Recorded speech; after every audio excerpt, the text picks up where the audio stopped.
Selamat petang ada semua, nama saya Lau. Hari ni saya nak tunjukkan satu Toyota Hiace 3.0 4-wheel drive. Ini adalah original camper van, kita import daripada Jepun. Okey, transmission dia adalah auto.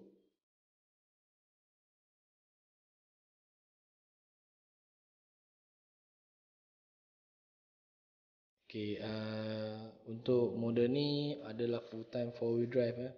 Maknanya dia full drive, dia memang tak payah buat selected. Dia memang untuk full time 4-wheel drive tu. Okey, sekejap lagi mari kita tengok dekat dalam tu. So untuk motorhome ni, ia dikenalkan sebagai engine 1KZ 3.0 intercooler turbo. So power dia memang bagus, daripada segi kalau pick up dengan top speed memang ringan untuk model ni. Cuma rotate dia agak mahal sikit, dalam 1600 untuk setahun. Okay, so mari kita tengok ke dalam dia. Untuk ini model, dalam dia memang original, maknanya kita katakan kayu solid. Dia bukannya macam perabot setengah tu dia orang panggilkan lamination. So ini ada dua aircon system. Aircon belakang ni memang original daripada Toyota. So ada kipas ventilation dekat sini. Untuk motorhome ni kita dipanggilkan ada dua bateri system. Bateri depan dengan belakang dia lain. Okay, sini adalah peti ais. Peti ais yang dekat sini.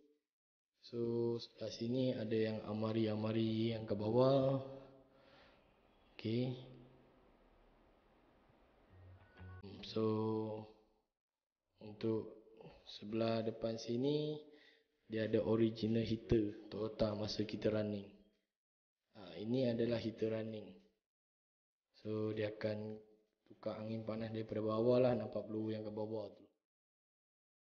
Okay. Cushion dia, corak dia adalah original.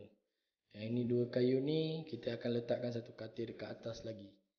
So bawah tu boleh tidur satu orang, lepas tu atas pun boleh tidur satu hingga dua orang dewasa.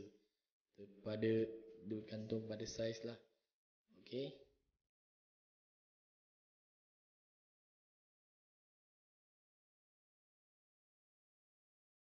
Okey, yang bawah ni adalah dia punya panel lah. Yang lampu-lampu dalam, switch untuk lampu-lampu dalam dengan switch untuk peti ais dengan indikator bateri tu. Okey, anda boleh tengok di sana. Boleh nampak ini adalah interior. Okey, untuk barang-barang ni memang semua original. Memang asal body ni memang adalah motorhome. So dia adalah memang legal di atas jalan raya Malaysia. So anda boleh tengok yang dalam ni semua. Kalau anda suka video saya, anda boleh share atau like. Atau anda nak saya ambil video yang apa-apa yang berkenaan dengan motor, anda boleh komen di bawah. So saya boleh cuba dapatkan lah. Saya boleh cuba buat rakaman untuk anda tengok tu, apa yang anda nak tengok untuk masa yang akan datang. So sekian, itu saja. Terima kasih. Kalau anda suka, sila subscribe YouTube channel saya. Itu saja.